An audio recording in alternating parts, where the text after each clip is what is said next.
I think we can all relate to Charlie Hull when it comes to new golf clubs. I could barely get the camera on in time before she was ripping the new P700 out of her club fitter's bag. And I don't blame her. I mean, just look at them. The P700 are one of 3 new additions to the TaylorMade P700 iron offering. It has recently been seen in the bags of Charlie and Rory, and it looks to replace the P730. The P7MC will then replace the P750s, and the P770 replaces the P760. Now, the P770 is probably the one we're most likely to see in a club golfer's bag, but this doesn't mean it's not going to be played out on tour. It is specifically designed for the better player who wants distance and forgiveness of the P790, but in a slightly smaller, more refined player's iron shape. I'm all ears for this one. Now you can really see the visual cues from both the P790 and the P7MC, which I really like, especially this high buff polish. But typically as irons get smaller they lose forgiveness.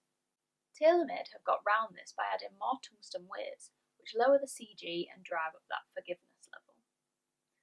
These have a forged hollow body construction and feature speed foam, as seen in the P790, but they have a thinner top line, as well as a narrower sole and narrower blade length. I have to say I've been really impressed with the forgiveness and distance levels these have offered in my initial testing. The P7MC and MB are designed for the best ball strikers in the game, and we see a difference in the construction here. Both are solid single-piece forged irons, but TaylorMade have switched up the forging process for 2020. So the new compact grain forging process uses 2,000 tons of force to deliver a tighter grain structure. This is significantly higher than the force we're used to seeing in this process, and this is just going to improve the overall properties in the metal, and it does actually make a difference. The change in feel is instantly noticeable. They just feel more solid and supported behind the sweet spot. I mean, a centre strike just feels really good. Now, with the MB, the focus really is on workability and control, so you don't see much added tech. It really is no frills, but we do see some differences in shape back compared to the P730. The blade length is longer, largely influenced by DJ, and there is less offset as requested by Rory. The MC is a muscle cavity iron, and it has much more perimeter weighting, which makes it slightly more forgiving than the MB. Personally, I think this is my favourite looking iron in the range, and I love the detailing of the high buff perimeter and these grooves in the cavity.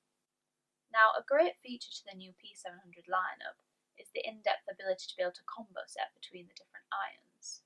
All the irons are the same price and the same length, which makes it really easy to build up a mix set in whatever way you desire, and TaylorMade have made this even easier by putting together a great combo guide with lots of different options, which tells you how you can set the lofts to get all the sets to blend together perfectly.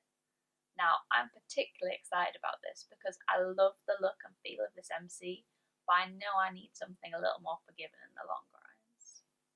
Okay, driving irons. We've got 2 new offerings in this category, the DHY, a driving hybrid, and the UDI, which TaylorMade are calling the ultimate driving iron. Now, these are replacing the Gapper range, and we can see the first big difference is the colour going from black to silver. This just makes the club face a bit more visible and is more confidence inspiring over the ball.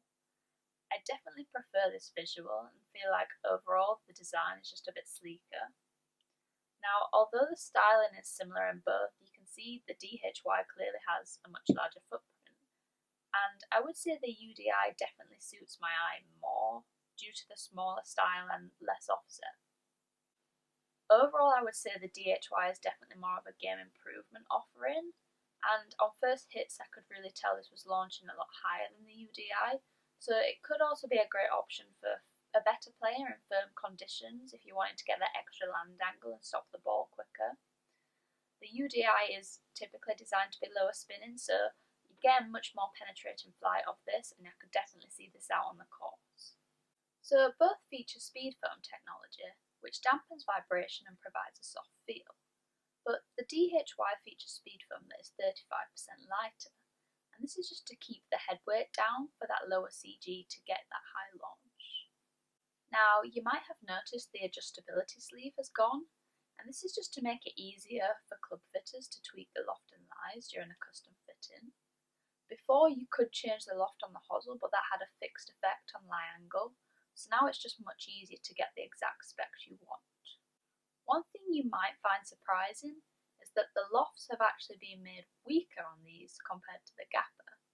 Now, this is to promote a higher launch with that low spin, which shouldn't get you that all-important extra yardage. The shaft is slightly shorter too. They're actually the same length as the P series, which just continues that narrative of combo sets throughout the full TaylorMade iron range. As if you weren't excited enough for new clubs, it's made even better when Tiger is involved. If you loved the Tiger irons last year, you're in for a treat here, as TaylorMade released the Mill Grind 2 in Tiger's own unique grind. The level of detail in this is absolutely absurd. I mean, there are 4 different cambers and 3 different bounces across the sole of this wedge. In fact, there is 25 degrees of bounce on the leading edge. 25! To put that in perspective, we usually see 12 on most high bounce options. But Tiger is a big believer in bounce and it giving you more forgiveness.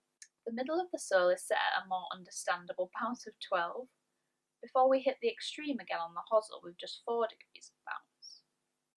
This means the wedge plays really high bounce in the playing position, but then really low bounce in the open position. And all of this makes total logical sense for versatility around the green and being able to play all sorts of shots with just one wedge. Now, Tiger has his wedges like this so he can play the same clubs all year round no matter the course conditions. I love this grind. I'm just gutted it's only offered in 56 and 60, as I'm a 58-54 girl. Is it too drastic to change my wedge setup just to play these? Maybe I'll just have to crank the locks. New Spider putter? Yes please. This is the Spider FCG. Forward centre of gravity. As with the rest of the Spider range, the story here is still about stability. However, TaylorMade have a lot of tour players who want to use the Spider for the performance benefits, but we're finding that switch hard due to the big difference in feel between the Spider mallet and the blades they were used to playing with. Now, the reason there's such a big difference in feel is down to the centre of gravity. So, with a blade, it's around 1 centimetre behind the club face, whereas in the Spider X you're looking at near 4 centimetres behind the club face. This is because over half of the weight in the Spider X is in the back of the putter, which gives a huge difference in feel. Now, Spider FCG flips that on its head, with 70% of the weight being brought forward near the club face.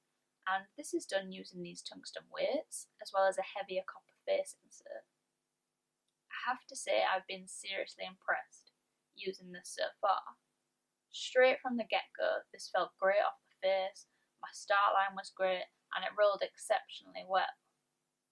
You can't ask for much more than that, right?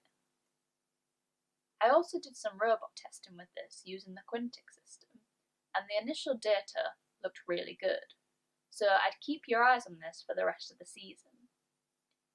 I also really like the fact there are numerous neck options, so you can match up your stroke and your preference. We haven't always seen this in the Spider line, so I think this is a huge plus factor. And I wouldn't be surprised if we see a lot of these out on tour in the coming weeks. Right, I think I've talked enough. That's a rundown of the new TaylorMade releases. Which is your favourite? Let me know in the comments below. And keep your eyes on the channel for full reviews of all the new gear coming soon.